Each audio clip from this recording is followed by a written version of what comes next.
Welcome back to the Cover 3 podcast here on CBS Sports. That's Tom Fornelli. That's Danny Cannell. That's Bud Elliott. I'm Chip Patterson coming to you live at youtube.com/cover3 and all across the 24/7 Sports Facebook network. Thanks for hanging out. Smash that subscribe, smash that like, come and join us in the chat. It is Monday, 11 a.m. Eastern time. That means it is time for Upon Further Review, our chance to go back over the notebook, go back over the film study, the late night games, and some results were significant that we want to make sure that we hit before we turn our attention to the week ahead. We additionally will do a quick scan of the AP Top 25 poll before we get out of here. Some news and notes as well. I don't know if we'll have time, but West Virginia has an athletic director change. What does that mean for Neil Brown? These stories are in motion. But speaking of stories in motion, I want to begin with just like a heartbreaking story out of the University of Virginia. And the Cover 3 podcast is not going to be the place where you're going to get the detailed analysis. I would suggest that the local news outlets that are doing hard work right now, and then, of course, CBS News, this is a story that is devastating for the Virginia football family, for the University of Virginia community, as it's scary. As we are sitting here right now, police say the suspect is a former football player, and local news outlets indicate that the victims include members of this Virginia football family. The campus had a shelter-in-place situation. Everybody staying as the suspect is considered armed and dangerous. Awful, awful stuff. And I just wanted to say we are not going to ignore this story, but we do want to send our absolute love and support, because it is a tough day. It's going to be a tough week. It is going to be a tough conclusion to the season and beyond for the friends, for the family, for the teammates, the coaches, the staffers. This is the kind of thing that is very much outside of our purview, very much outside of our expertise. So please, send all of our love to the University of Virginia family, because this is a tough day here for Virginia football. Yeah, man, that's just tragic. Chip, I think you said it, man.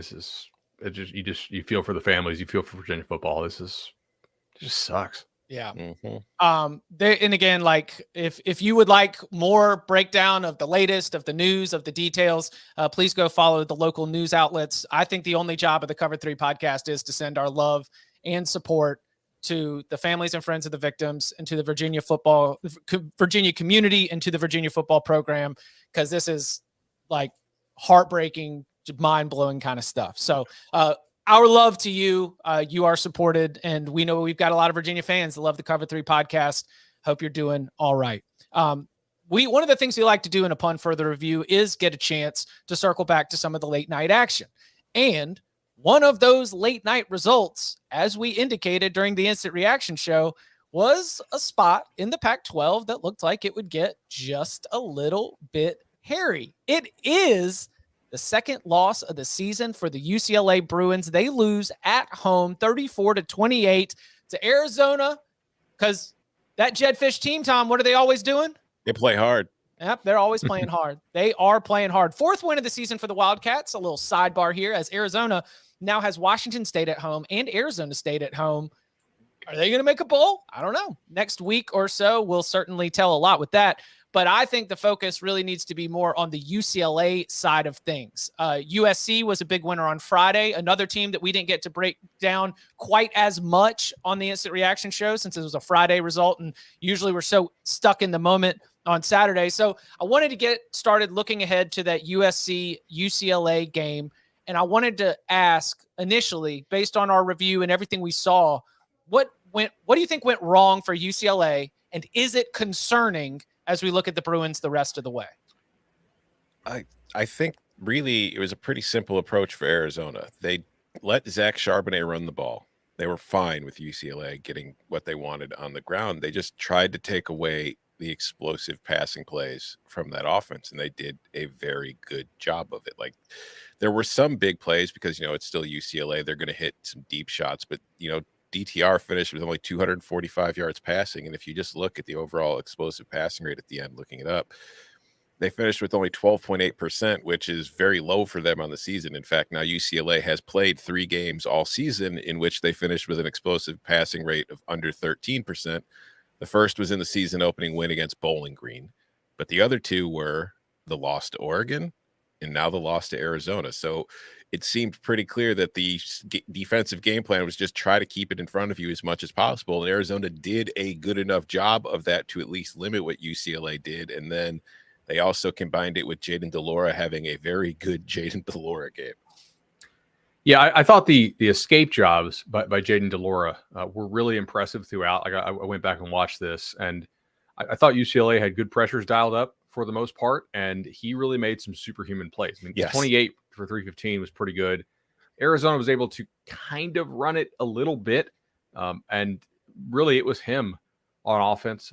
Them cashing in their red zone chances for touchdowns was a major theme here. UCLA obviously did not do so, and they only scored 28 despite having 465 yards of offense. Tom's totally right on the explosive play part. Kind of a low completion percentage overall. I mean, 67, but it's to me, you got to adjust for Arizona. Arizona's defense this year has been just flat out terrible. And Charbonnet, if you had told me Charbonnet ran it 24 times against Arizona, I would have expected 2.25, and he had 181. Thompson Robinson had 11 carries for 24. They kind of allowed the run game, but also bottled it up a little bit. It wasn't an explosive performance for UCLA in any way. I think this is one of those games that you look at, and UCLA was probably looking ahead to USC. It's a matchup. You start, and this is every coach's worst nightmare. When everybody's telling you how good you are, here's your track to the playoff, here's who you can beat, and this, and then all of a sudden, you play an opponent who you're almost a 3-touchdown favorite against, and all of a sudden it's 14-0, and it's like, uh-oh, we forgot we have a game to play this week. The defense, to me, was probably the biggest disappointment, the inability to shut down Jayden de Laura. I mean, I thought this was a UCLA team that was much more physical, and they showcased the physicality with being able to run the ball offensively. But defensively, to give up that many points to an Arizona team, which is still very much in a rebuild, and credit to Jed Fish and the job he's done making this team extremely competitive on the season. But this, to me, is what happens when you don't show up. And I also think Dorian Thompson-Robinson is a really great story. He also had Bobo in the back of the end zone, which possibly could have, turned this game completely different. And then we're talking about, hey, there we are. I thought it was a devastating weekend for the Pac-12 too. Just in general, the losses that were there. I mean, they had 3 teams in the thick of the playoff race, and now all of a sudden it's evaporated to 1. And, UCLA's got an opportunity to screw this whole thing up for the Pac-12. It was a disastrous weekend. Exactly. It's a disastrous weekend for the Pac-12. The game started Arizona punted on the first possession of the game. Then UCLA went 3 and out with a terrible punt that gave Arizona excellent field position. They went and scored. UCLA gets the ball back again, gets a first down, but then it's another quick 3 and out. Another bad punt gives Arizona short field position, and they go down the field and scored. It was like a 14-0 hole right off the bat. And it was just, they came out a little flat. Some bad special teams play that put them in a hole that they just weren't able to fully dig themselves out of. Is it a structural thing with this UCLA defense or a personnel thing? Because the thing that stood out to me was if you are having escapability problems with Jayden de Laura, what's going to happen against Caleb Williams? Who's going to be able to make you – because initially I'm looking at USC like, oh, no, they lost Travis Dye. And while they have other good backs in that room, I thought that he was really important to what they do, allowing that passing game to really be unlocked. But if Jayden de Laura is able to have that kind of creation when he is under pressure, even when UCLA seems to be in the right calls or, trying to get into the backfield, is this going to be something that you think can continue in that matchup against Williams and the USC offense? I mean, Caleb Williams is a very good player. So if Caleb Williams is able to run around and scramble in the pocket and avoid pressure and make things happen, I don't think anybody will be surprised. But I think a lot of what Jayden de Laura did in that game is not sustainable. I will put it that way.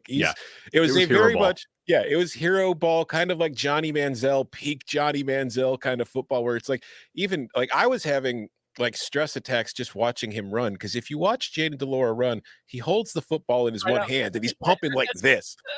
And it's like, I'm sitting there waiting for him to fumble like a billion times, but yet he never does. So it was just, I think it's a problem that, Caleb Williams can exploit it if it happens because he's very good. But again, I And don't mobile. think there's. Caleb Williams can get out and burn you on third downs. That's what I saw. Yeah. You've got a 3rd and long situation. UCLA dials up the right pressure. You've got to commit because you've got stud wide receivers out there on the edges. And then, oh no, here goes Caleb Williams to run for 9 yards, get out of bounds, and keep a drive alive. Do you have stud wide receivers on the outside?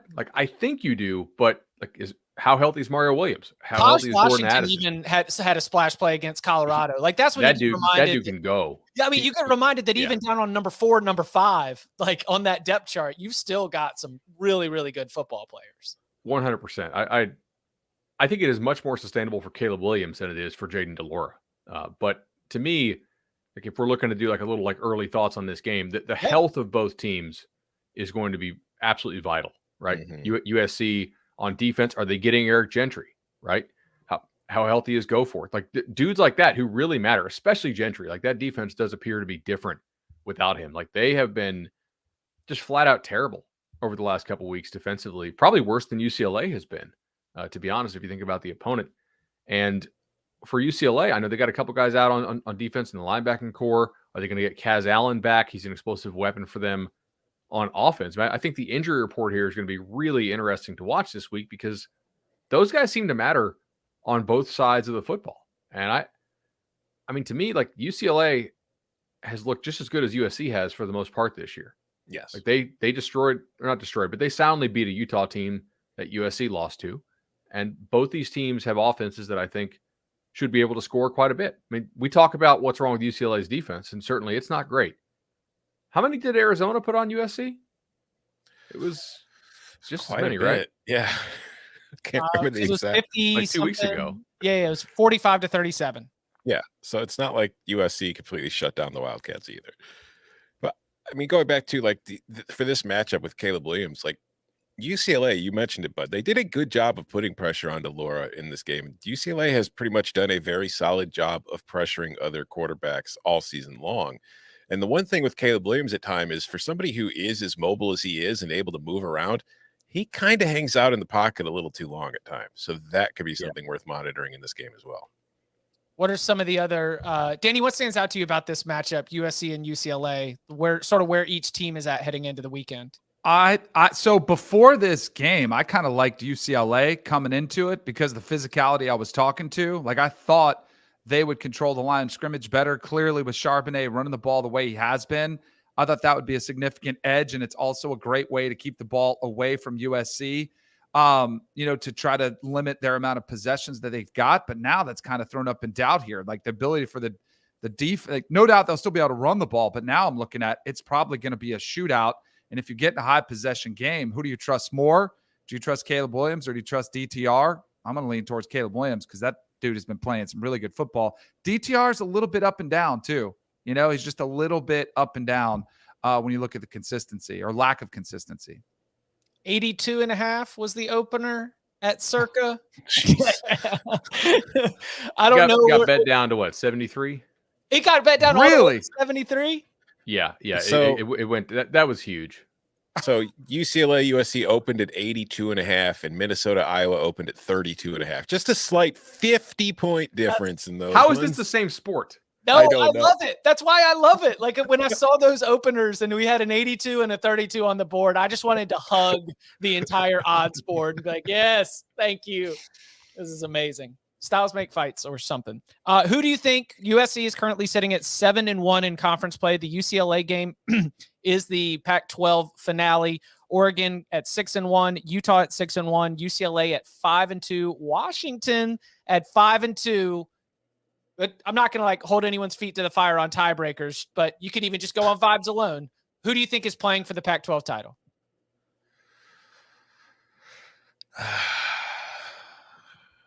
Obviously 8-1 USC. USC could lock up at least one of these spots. Well, yeah, if USC wins, it's automatically in. I'm just because you've got Utah and Oregon this week. And I mean, I don't know the tiebreakers. If UCLA beats USC, are they in? So they would have the tiebreaker over Utah, but they would not have the USC. tiebreaker over Oregon. So if UCLA and Oregon win, it'll be UCLA and Oregon. If USC wins, it's in. UCLA is out. And then what happens with Utah, Oregon? It's like I know Washington still has a chance, but I just feel like with Utah and Oregon playing each other, that's going to knock Washington out. I think there is a tiebreaker thing we could be missing here in that if UCLA beats USC, but then yaks it against Cal the next week. Yeah. Oh, oh gosh, that would be like that would be hilarious. Pac-12, yeah. And I don't think that will happen. But then you get into these kind of convoluted head-to-head tiebreaker situations. like of the 3 teams that are tied, who has the best record, or of these 4 teams, who has the best record against common opponents? That these sorts of tiebreaker scenarios, they get to be quite a head scratcher. I used to do a post for CBSSports.com for a couple of years called the Conference Title Race Reset. It was just kind of a nice like scan of the entire country. And it wasn't worth it. It really wasn't, because I would get emails from conference offices that I hadn't had the 9th tiebreaker considered as I was eliminating these teams from contention. And I was like, all right, well, you know what? Fine. You guys tell me, and I'll just wait for the league release. Oh, yes, Tom? I was just going to say, how healthy is Bo Nix? Yeah, that's a big question. Because when I look at this Oregon-Utah game, like it's a clear delineation in Utah this year. Like at home, 67-point win, 28-point win, 26-point win, the 1-point win over USC, 25-point win, 35-point win. On the road, 3-point loss, 21-point win over Arizona State, 10-point loss to UCLA, and a 4-point win over Wazoo. And the game is in Eugene. If Bo Nix is healthy, I got to go with Oregon. Oregon's run defense is significantly better than its pass defense, by the way. Mm-hmm. So, I mean, Utah might have to throw it around here quite a bit. Don't you think the line tells you Bo Nix is playing? I think they're assuming it is, but I mean, that's the thing. I don't even know what the injury was. Right. Because like, he was like, was it his shoulder or was it a concussion? But then he's limping off and his ankle's hurting him. I had no idea what it was, but then he's able to come back in maybe too. I don't know. Where do y'all want to go next for a pun further review? Can we go to Iowa? Yeah, sure. If we have to. Absolutely amazing here. I'm going to cite my friend Bill Connolly for this stat coming up. So Iowa won a game 24-10. This is probably why my computer spit out the projected total for Minnesota Iowa at 26.5, by the way, which is I did not play the under because defensive scores exist and you have to account for them. Iowa won a game yesterday or 2 days ago over Wisconsin, 24-10. They had 146 yards of offense. Spencer Petras was 14 of 23 for 94 yards. This is the 3rd lowest yards per play by a winning team in the last 15 years. Well, by 14 points or more. Excuse me. Yes, by 14 points or more. Right. 3 of those games involved Will Muschamp, by the way. Yes. But I mean, this is just more hilarity from Iowa, and they could win the Big Ten West. And this is exactly why the Big Ten needs to do away with division. Because if you're a TV executive, and who owns the rights to the Big Ten title game this year? Is it Fox?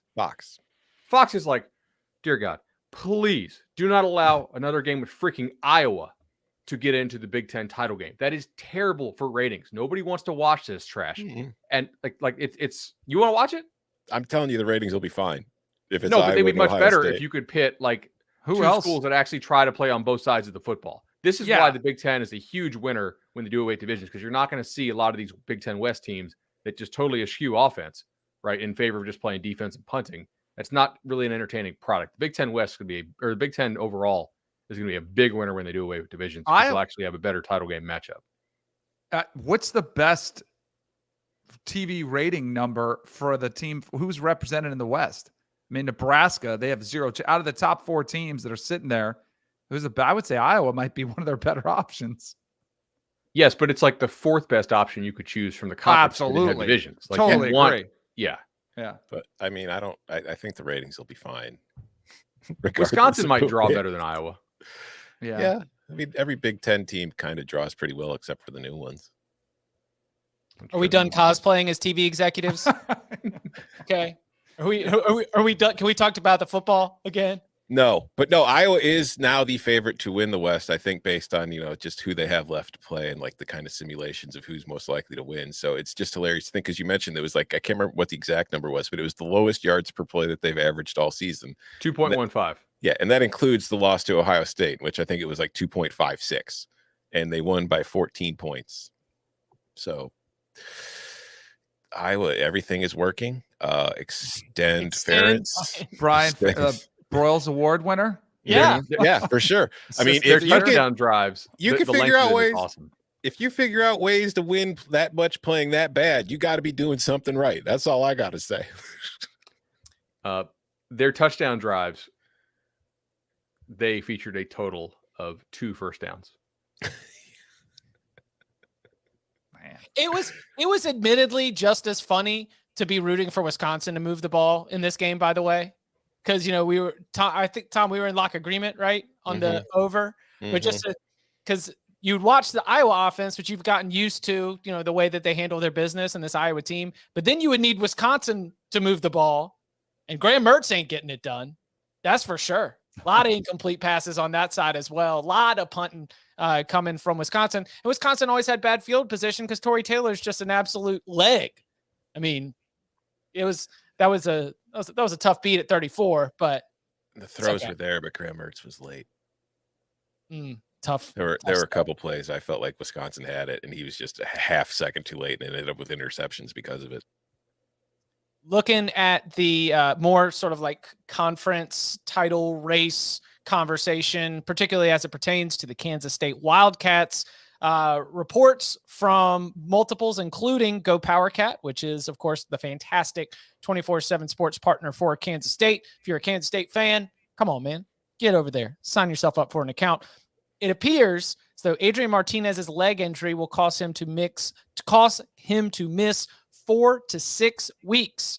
That means Will Howard is in the lineup. And while I am disappointed for Adrian Martinez in terms of his hopes and dreams for what was going to happen this season, I ask, for the sake of the Kansas State offense, does Will Howard, being under center or at the helm of this offense, in shotgun sometimes, does that mean that Kansas State's got a better chance at being able to win the next 2 games and get to Dallas with a chance to try to win a rematch against TCU? That offense hasn't been bad with Adrian Martinez, but it's been better with Will Howard. It's certainly more balanced with Will Howard. So I don't think it's terrible news for the Wildcats now. I think it's a blessing in disguise, especially if you get this version of Will Howard, the 2022 version. And I'd even go back and say if he was playing against Texas, they might have won that game. Adrian Martinez was a great story, and they were maximizing his running ability, but they had their limitations in the pass game. And all of a sudden with Will Howard, it's opened up this pass game, which I don't think anybody saw coming. So I absolutely think this is the best case scenario for the Wildcats here moving forward. I also would be a little bit nervous if you're TCU having to face this team again with a comfortable quarterback, not 1, 2, 3, throughout the game.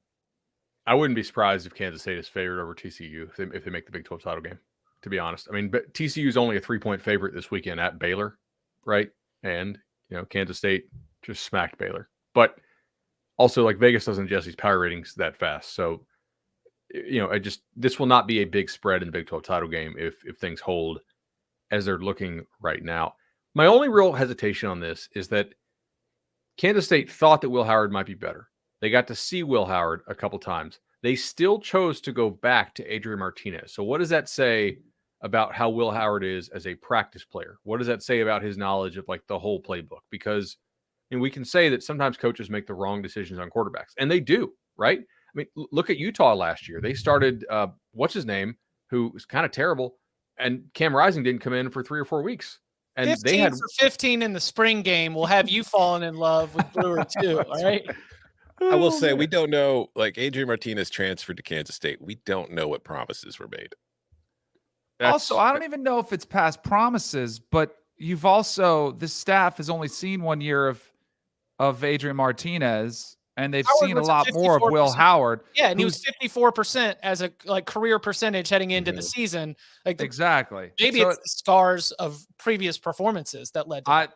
I think that's what it is. You can talk about seeing ghosts and seeing things. What if the ghost of Will Howard's past comes back at the end of the season? Feel like you could trust somebody. There's so many intangibles that go to. I mean, Adrian Martinez, I think, was a great leader. You know, you come in, he's played a lot of football. He's got a ton of experience. The team was kind of handed to him. I think you got to be really careful monitoring those situations, because if you benched him, you don't want to split locker room. But although now I think, again, kind of going back, I do think he provides more. But is there a bad game in there? Possibly for Will Howard. Kobe Savage is one of their best DBs on the team. And if you guys watched it, that injury looks pretty bad. So, I mean, I'm not a doctor, but I'd be surprised if he makes it back before Adrian Martinez, just purely on looking at the injury stuff. So that is something that could matter for them in the coming weeks as well. Something to monitor, especially because TCU does hit so many explosive plays. Yeah, the 24/7 Sports Go Power Cat report says on Savage likely done for the year. Yeah. So Martinez out 4 to 6 would give him a shot at coming back for the bowl game, but have him out for final 2 games of the regular season of the Big 12 title. If they make it there, Savage will again likely done for the year, according to Go Power Cat. Our thanks to gopowercat.com. Go Powerhouse. Can we upon further review our show from Saturday evening? Jordy, can you play this? And then Spencer Sanders just like comes in like, you know, out of nowhere. You just hear like the Steve Stone Cold Austin glass break. Spencer Sanders is suddenly in the game and he's leading you on a touchdown drive that ends up being the winning drive. Steve Stone Cold Austin? I didn't catch this. Late night Saturday, we're all pretty tired, but we got a number of people in the comments that blew this up, and they asked me to give Tom a chance to see if he actually knows the name of, you know, legendary wrestler Stone Cold Steve Austin. Okay, there we go. Yeah, the problem is the White Sox, who I'm a big fan of, have an announcer named Steve Stone. So in my brain, I went Steve Stone Cold Austin instead of Stone Cold Steve Austin.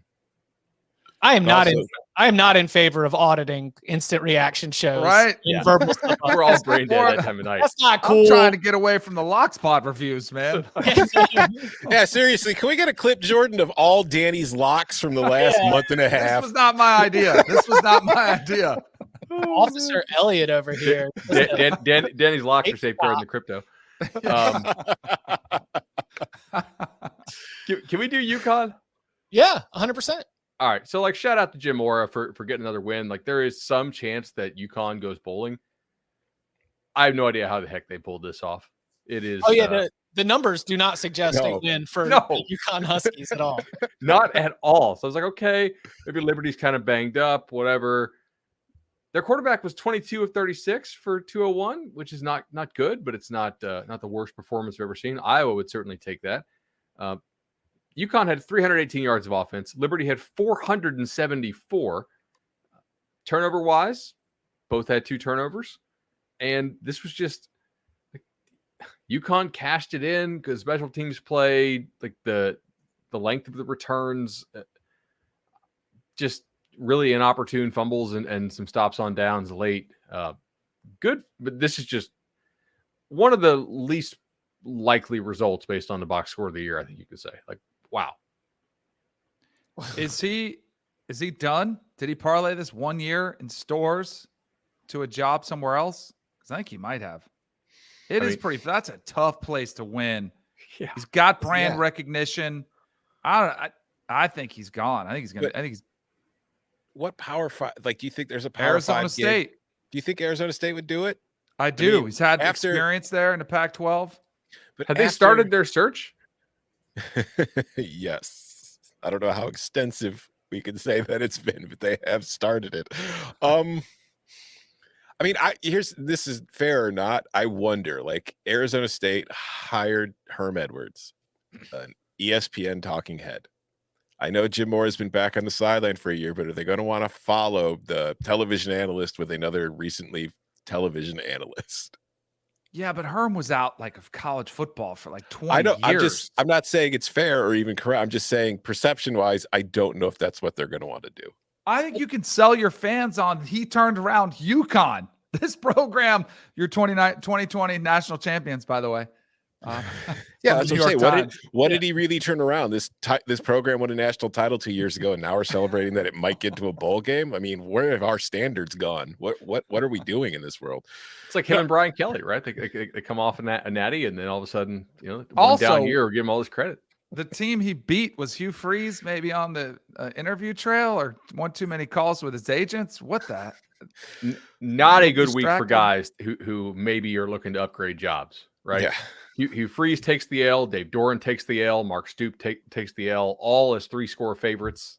At least Freeze was on the road, I guess. And like I don't know Liberty football history, but certainly for Kentucky and NC State, those are two of the worst losses in recent history for either one of, like, in terms of a low point for both of these careers, and they have both been long and considered successful otherwise. That was no bueno.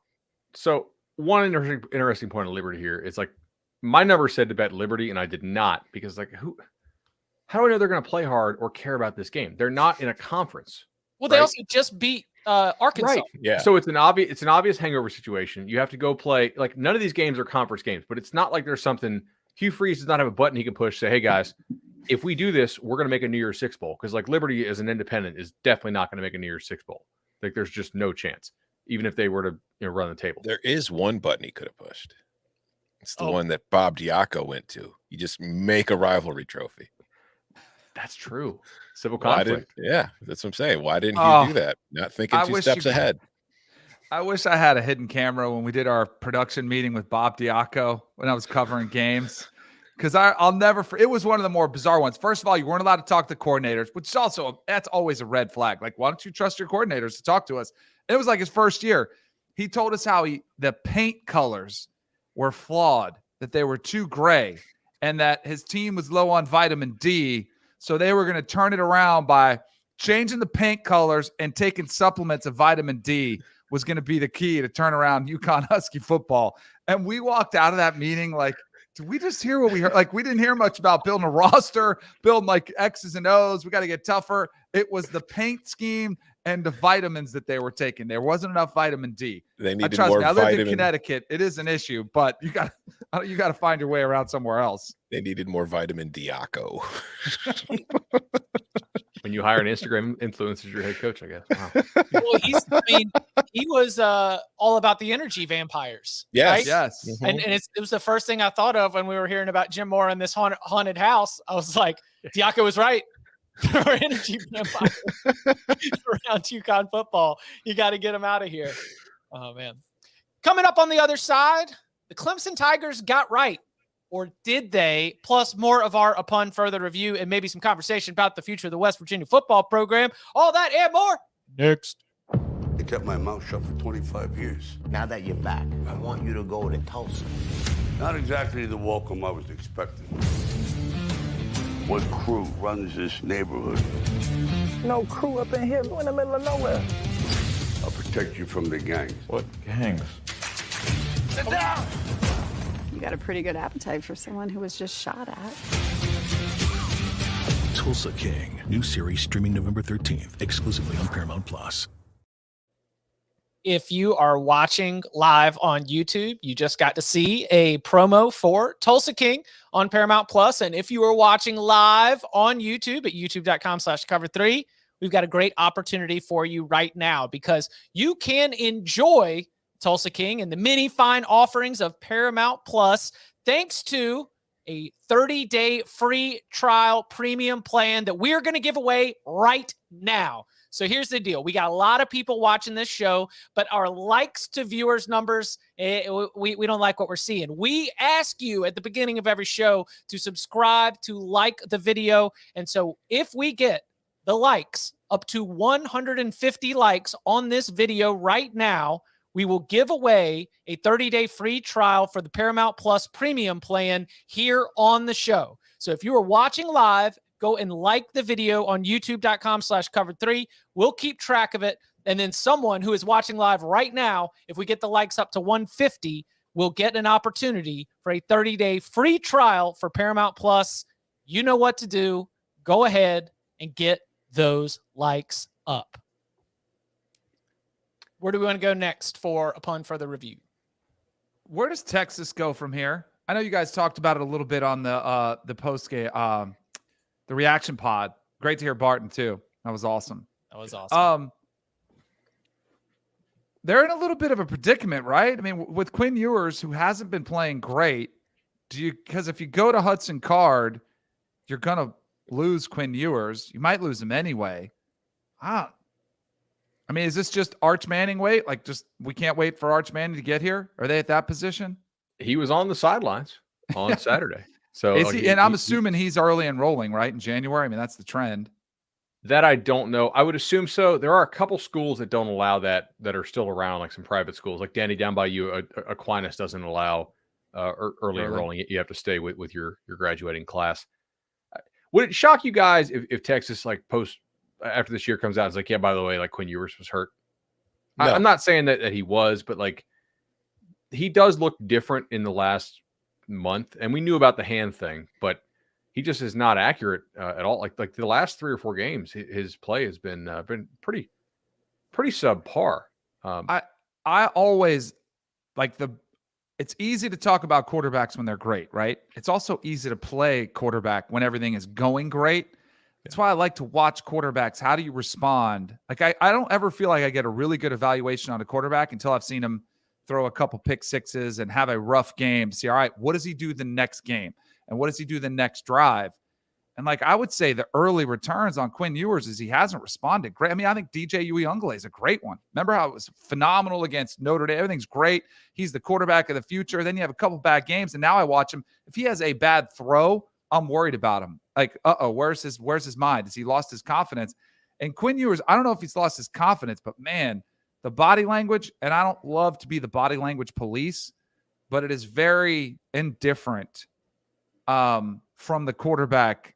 And I get he's young, but I'd want to see a little bit more angry energy or something that's just not what you're getting from Quinn Ewers on the sidelines. You guys see that too? Yeah. And I mean, and then you saw like the screen grab of his face was kind of like, I don't know if there was like an RBF for quarterbacks, like a QBF, I guess. I mean, like, I think that's how you would describe it. I want to get a t-shirt with QBF. It just looks like it's just an indifferent attitude. And I get it doesn't matter that much, but there's a Jay Cutler-esque Josh DGAF Rosen kind of, yeah. Yeah, like I wrote about it in the Monday after. It hasn't been published yet, but a question for you guys, because it's something I wrote about. 22 games into Sark's tenure, what's different? Nothing. Yeah, what is different at Texas that hasn't been the case there for the last since they lost the BCS title game to Alabama? What has changed under Sark? They got significantly better from year 1 to year 2, I would say, which it remains to be seen. Did they though? Yeah. No, I think quality of play. I don't think there's any doubt. I mean, but I mean, if let's go back to Tom Herman, who went 7 and what, like I can't remember. He was 7 or 8 wins a year. His first year, they got to a bowl game. The next year, they went 10-4 and beat Oklahoma. Sark's first year, they went 5-7 and they beat Oklahoma. But the Oklahoma Herman beat ended up in the college football playoff. The Oklahoma Sark beat might not get to a bowl game. So it's the same stuff to me. It's like, oh, the recruiting classes are great. Well, they were great under Herman. He had top 5 classes. They had top 10 classes under Charlie Strong. They had top 10 classes under Mac Brown. And it's just nothing but mediocre results after mediocre results. And it's like, I'm watching this Texas team, and it's got a ton of talent. It's usually the most talented team on the field. It doesn't win games, or at least it's not winning games as often as they should be. And it's like, we're into the second year, and I'm sitting there looking at it too. Across the field is Sonny Dykes. And last year, TCU was a program that looked dead on its feet. Like the players seemed unhappy. The coaching staff seemed unhappy. They went for a reset. Sonny Dykes shows in. This is a team that's 10-0. It's already clinched a spot in the Big 12 title game and might get to the college football playoff in year 1. Sark's in year 2, and it's still like, well, they just need more time.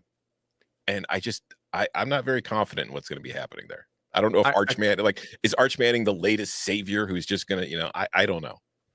So a couple things on that, Tom. Number one, I agree with you that like the actual win-loss results are not getting better yet. But if you look at like under the hood, I do think that they are getting a lot better. Like this is the best Texas team in a number of years to my eyes, right? Like they got the one that beat that Georgia team that didn't really care to be there, I think, in the Sugar Bowl, whatever.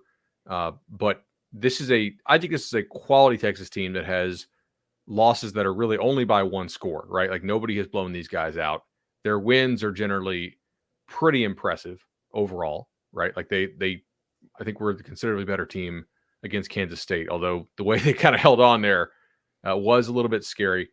I think Sark is legitimately improving them along the lines of scrimmage to where, like, if you're going to be a bully, you have to be able to bully people at the point of attack. The young offensive linemen who they signed that are playing right now are playing well, especially the Banks kid.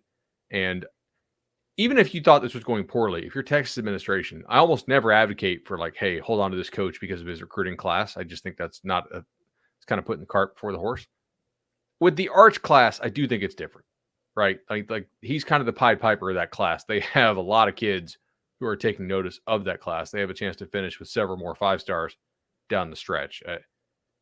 I think Tom brings up a really good point, though. They've had top 3 classes before, and it hasn't translated. And how do you think? Like I hear both sides of what you guys are saying, and I agree with both of you. But how do you feel if you're a Texas fan and you've got all this talent, and you're probably going to watch TCU play Kansas State in the Big 12 championship game, and you're sitting at home with 4 losses? That's how do you feel if you're Greg Sankey? Like, hey, Texas, Oklahoma, like we sure we got the right teams out of this league? See, like we're looking at a Texas team that's going to be 8-4. Maybe they need to get out of the Big 12. Yeah, we're looking at a team that's going to be like 8-4, maybe going to win a bowl game. Get a lot of momentum going into the offseason and then start next year in the top 15. Where have I heard this story before? And while it's not like College Station, but I'm saying it's every year in Austin. We can make fun of College Station all we want, but it's been the same damn story in Austin for a decade, every single offseason. But it's, to me, like, it's not a hard and fast rule.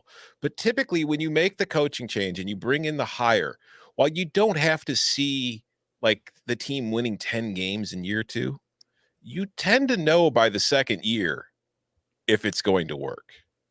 And I haven't seen anything from this program to this point that's happened on the field that makes me think this is going to work. It's the same inconsistent thing every week. It's like the offense plays well, the defense plays like crap. The defense finally comes out, plays an amazing game against the top offense in the country, and the offense can't do a damn thing.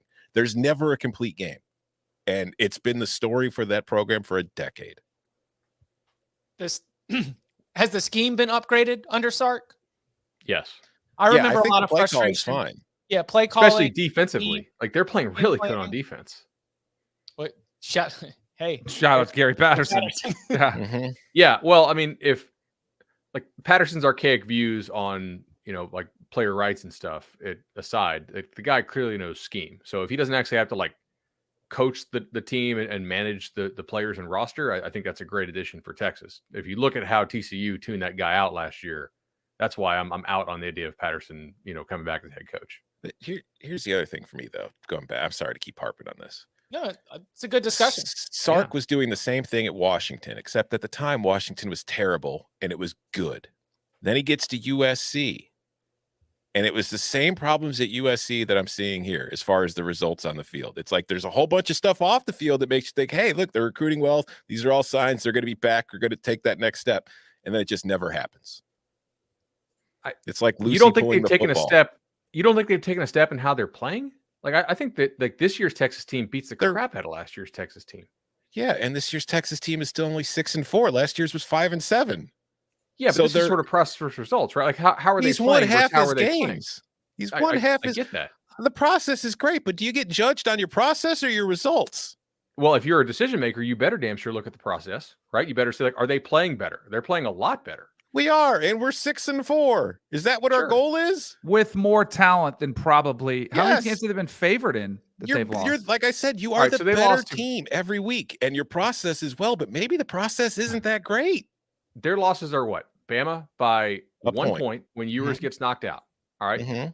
At Texas Tech, when Texas Tech makes a boatload of fourth down plays, and Texas, I thought, played better Texas Tech in that game, and they lost by a field goal, right?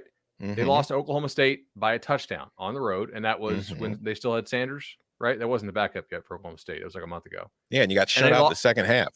They did, no doubt. and they lost by one Coached score in the second half.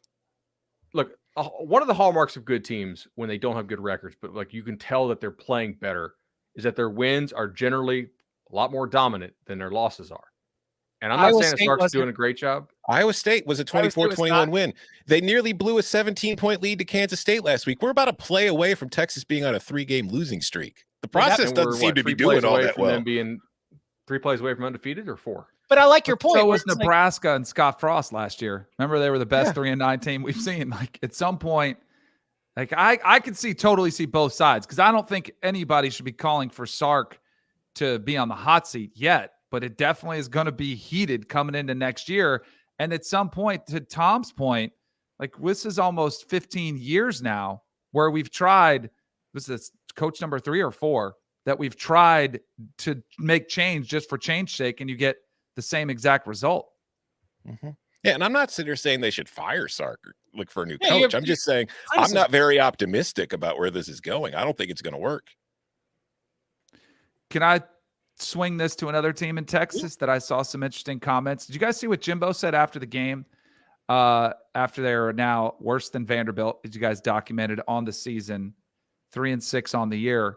He had a quote, and I played it back on the radio show this morning, but he said, hey, I can, he's talking really fast. He's like, hey, you can talk all about scheme you want. He said, but everybody's doing the same things. He's like, we're just not executing very well. Everybody's running the same concepts. Everybody's running vertical and smash routes. And, everybody's doing the same thing.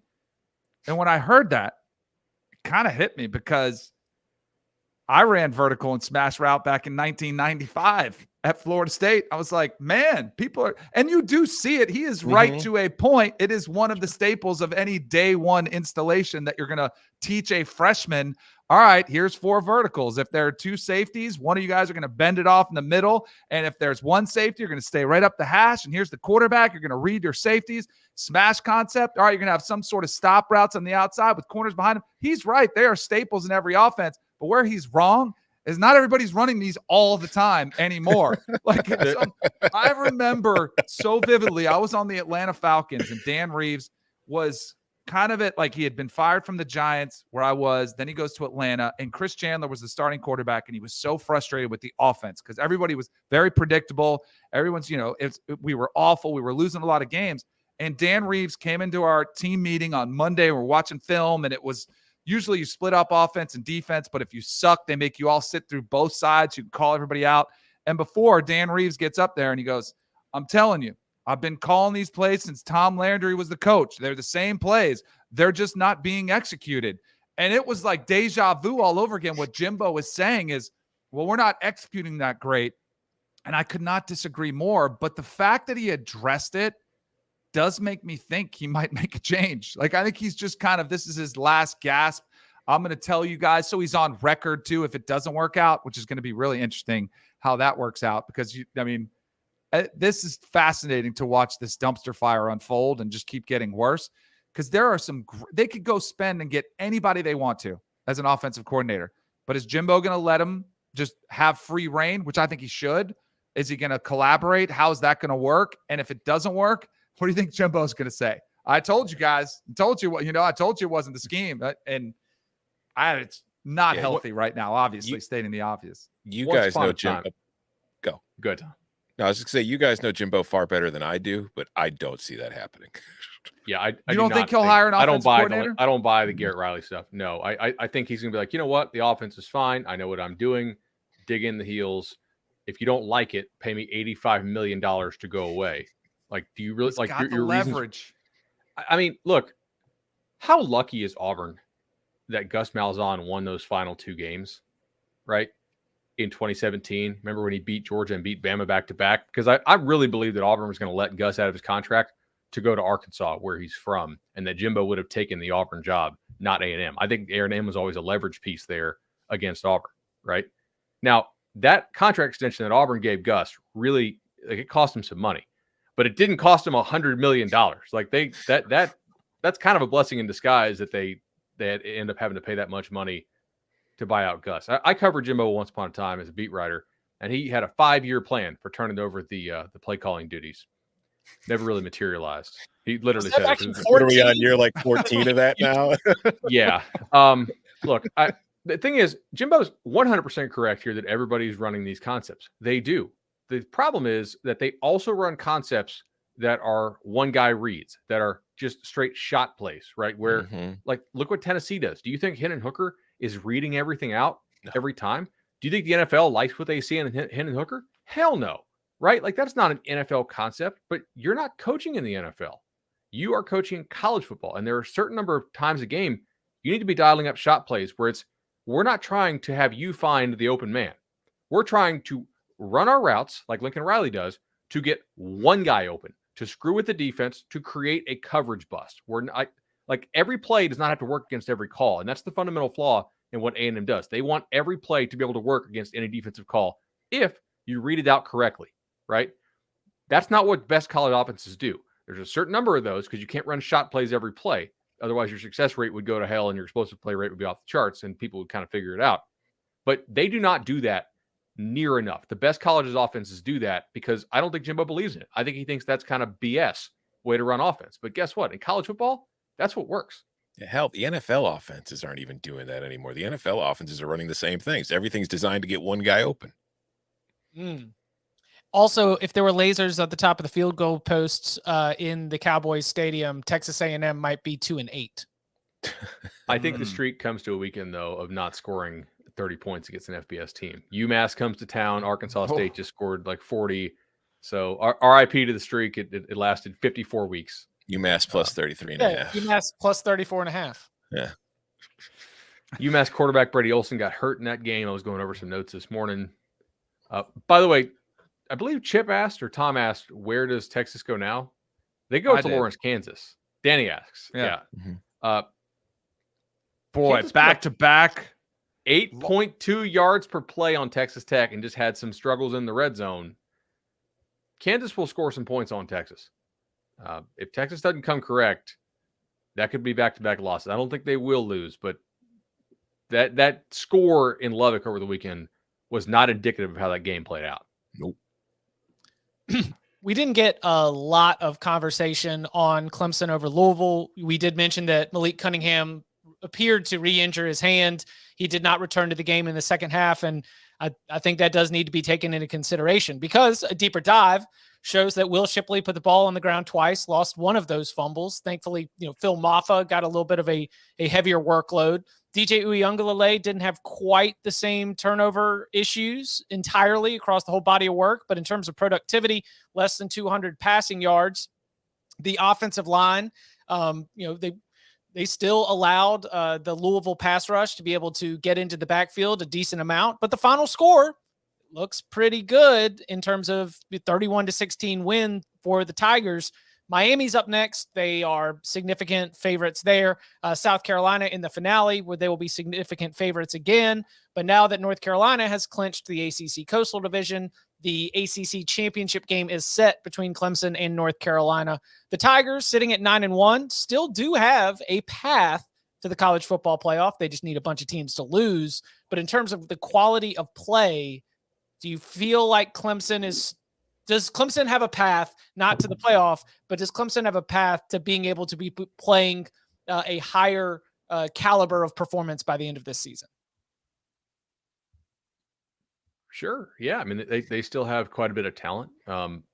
This score, by the way, like Chip, you said, like it looked comfortable. It was extremely comfortable, right? This was a 31-10 game because they don't kick the extra point if you score at the very end.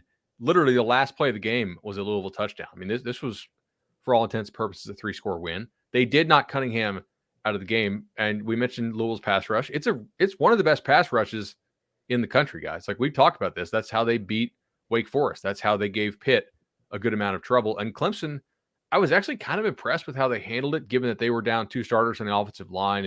I forgot the kids' names now, but they're on my sheet. And then they also didn't have Trenton Simpson.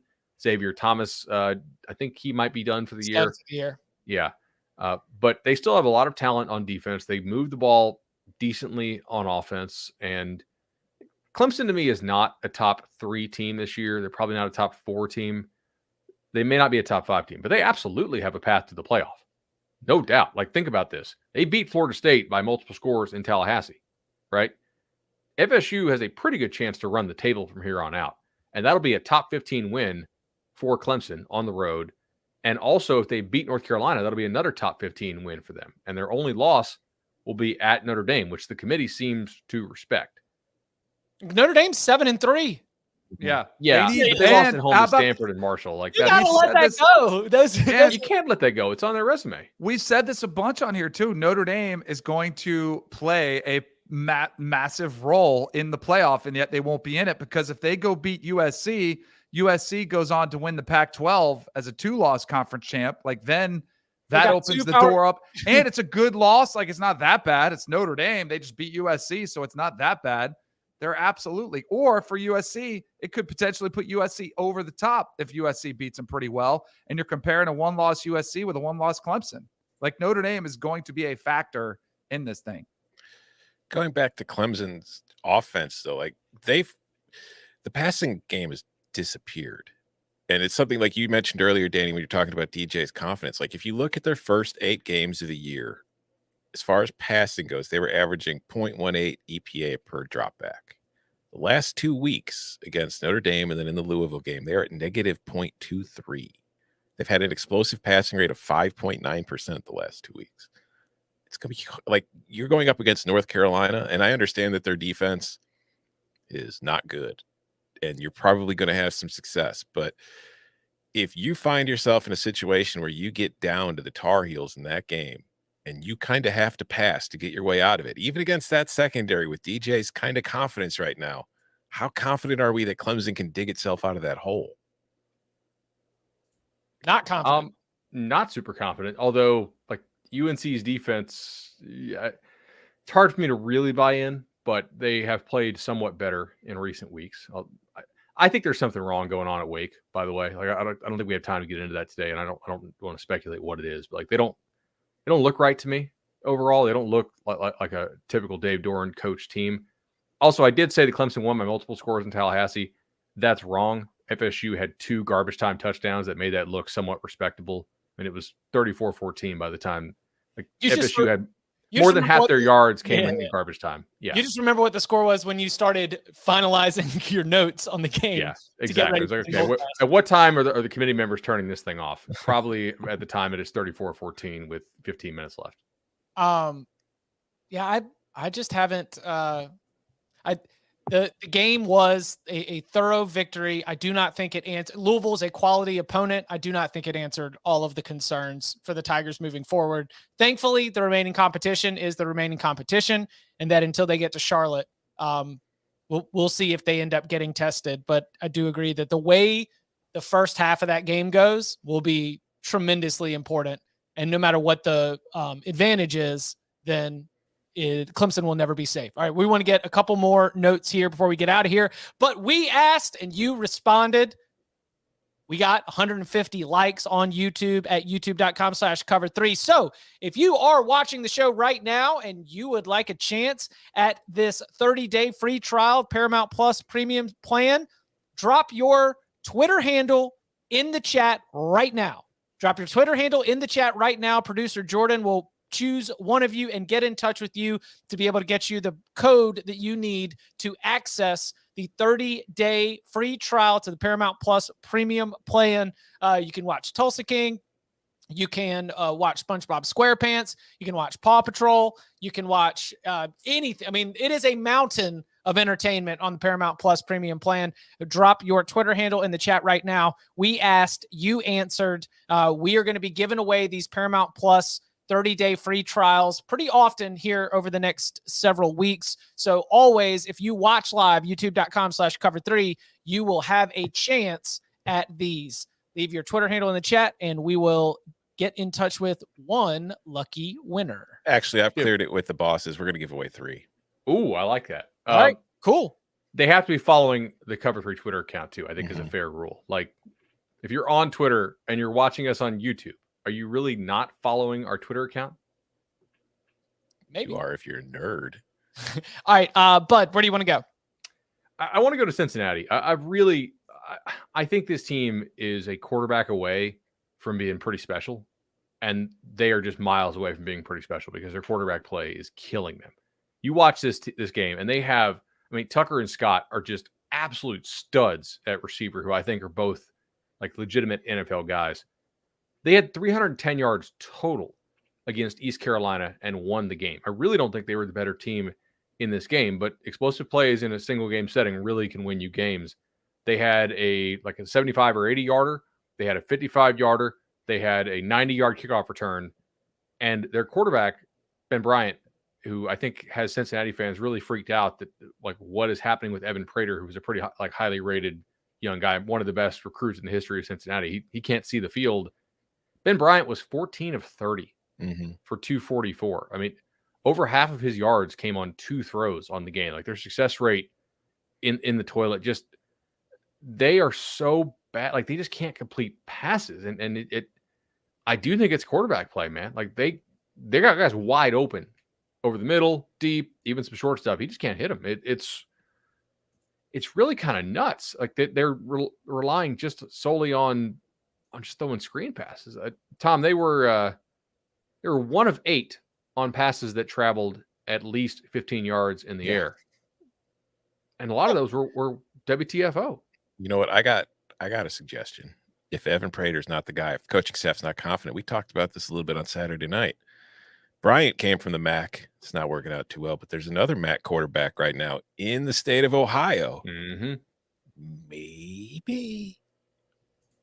I hate doing this to G5 staffs, but this will be part of the sport going forward, right? Like if you have an absolute stud like Curtis Rourke, who we actually shot a short video about today, check out the Cover 3 YouTube page, short section, if you haven't yet. It's coming out, I think, this evening because they play tomorrow night on the MAC at Ball State. I kind of wonder if he enters the portal, is he not going to go somewhere a little bit more elevated than Cincinnati? But he would kill it there, no doubt. You know, it's not even Power 5 programs that have to worry about it anymore. After the loss to Iowa on Saturday, Braylon Allen had to answer a bunch of questions about rumors that Michigan had been reaching out to him to transfer. And then Jim Leonard been going on all week. That's what I'm saying. Not Michigan reaching out, but the rumors. Yeah, Jim Leonard had to address the fact that, teams possibly reaching out to his players. It's just like, it's anybody now, man. It's wild, wild west out there. Lose a couple games in a row, somebody's talking to your guy. That's the way that Yep. There was an article in the Miami Herald that said how much better Miami's offense could have looked if they had been able to actually land Zay Flowers. So if you're wondering who the team was that tried to get Zay Flowers this summer, I'm not saying, but I'm reading the Miami Herald like, interesting. Okay, so 9 months later we're doing this? Yeah, we are. I mean, especially after we all kind of suspected it. Well, then it's especially right off the Rashada flip. Right. I mean, you're just you're feeling like a lot of these offers all of a sudden are not carrying quite the weight in terms of being successful at sealing the deal all near the end. Anything else before we get out of here? You just mentioned those 2 MAC games, and I know that we had like a MAC locks competition last year, but the season kind of spiraled out of control. Does anyone have a read, a thought, or a lean on the MACtion for at least Tuesday? Bowling Green at Toledo, Ohio State at Ball State. Toledo favored by 15.5 against the Falcons, and Ohio, as we just mentioned, favored by 4 on the road at Ball State. Ohio, it's a wagon. Don't look back. Yeah, I think I'd rather have Ohio than Ball State there. I mean, look, Bowling Green has a really good defense. I think, if that staff gets canned, and I hope they don't, I think the defensive coaches on that staff should be looked at by other staffs across the country as, doing a really good job, because Bowling Green's offense is completely inept. They look poorly coached. I don't think they have much talent. They don't seem to know what they're doing. And they're like, save us defense. And routinely, Bowling Green's defense kind of does. But Toledo at home, laying 14.5 feels a little bit short to me. Just how many times is Bowling Green's defense going to have to defend short fields here? Ohio is a wagon. Tom Fornelli said it. Is that going to be the Twitter tip? Unless something changes drastically with the numbers, Twitter tip's got to wait till the day of game. But yeah, right now you could probably expect to see a tweet about Ohio being a favorite tomorrow. What's weather looking like here? Because Ball State runs that air raid stuff. In Muncie, Indiana. Let's check real quick. Let's see. Muncie, Indy. Ooh, Tuesday. We are looking at 38 degrees, rain, and 9-mile-an-hour wind. Rain and snow in Muncie, Indiana on Tuesday. Yeah, it's going to be cold, but it doesn't seem to be too breezy according to my forecast. 7 to 9. Oh, and late. Oh, it dies down. That's at the height of the day. Sun powers the wind. Once the sun goes down, it's going to get down to about 4 to 6 miles per hour. So I don't think it'll be that big of a problem. Okay. Science. Air raid should be okay. All right. We will be back on Tuesday night with our college football playoff rankings reaction show. And reminder, that will be coming during the break between the two college basketball games. This is the Champions Classic. They will be revealing the new top 25 in between the two games of the Champions Classic. So the exact timing on that, like we're going to say 9-ish, but we'll see. As soon as they do have the 1 through 25 all laid out and officially announced, then shortly after that, we will be going live at youtube.com/cover3 with our reaction. Then we'll be back on Wednesday at 11 a.m. Eastern time with more to break down from the week ahead. And Thursday, 11 a.m., another edition of Locks. You can follow him on Twitter at Tom Fernelli. You can follow him at BudElliott3. You can follow me at Chip_Patterson. Gentlemen, thank you very much. It's criminal when they do that CFP rating show between the games. Criminal. Somebody should go to jail.